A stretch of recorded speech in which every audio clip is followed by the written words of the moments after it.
Friends, let me take you into the world of Kantara. Chapter 1. This film is not just a prequel. It is a journey into the roots of a legend. The director, Rishab Shetty, wanted to show us where the myth of Kantara began. In his words, it is not just cinema, but a divine force. And so, the story dives deep into the traditions of Tulu Nadu, into the origins of the Bhoota Kola rituals, the worship of guardian spirits like Panjurli, and the first conflicts between kings, land, and the people who lived closest to nature. From the first look itself, the film promised something grand. We saw warriors training with ancient martial arts, temples standing on hilltops, drums beating for the Bhoota Kola, and the mystic energy of a land where every tree and stone carried the breath of divinity. The inspiration came from centuries of folklore, from stories whispered in the coastal villages of Karnataka, and from the eternal struggle between human greed and divine protection. But behind this magical tale, the making of the film itself became a story of danger, tragedy, and controversy. One day, as part of the shoot, a boat carrying Rishab Shetty and around 30 crew members was said to have capsized in the Mani Reservoir. Thankfully, everyone escaped safely, though cameras and equipment sank into the waters. It felt as if nature itself was testing the crew's courage.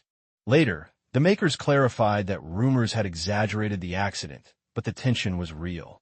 On another day, a bus carrying junior artists overturned near Jadkal.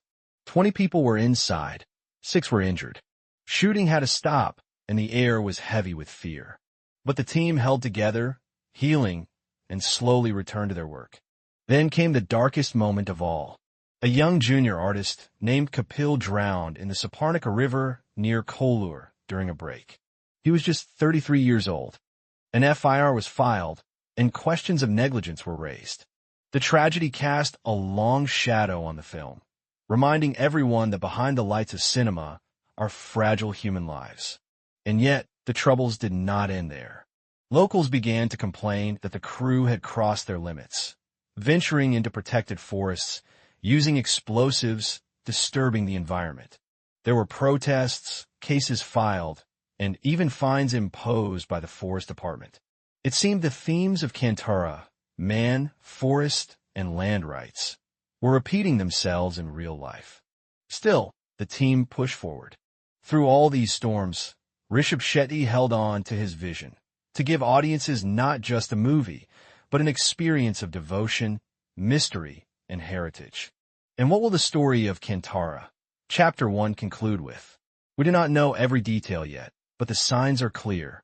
It will show us the very birth of the legend we saw in Kantara, the moment when kings made promises to the spirits, when forests were declared sacred, when divine guardians took their place in the hearts of the people.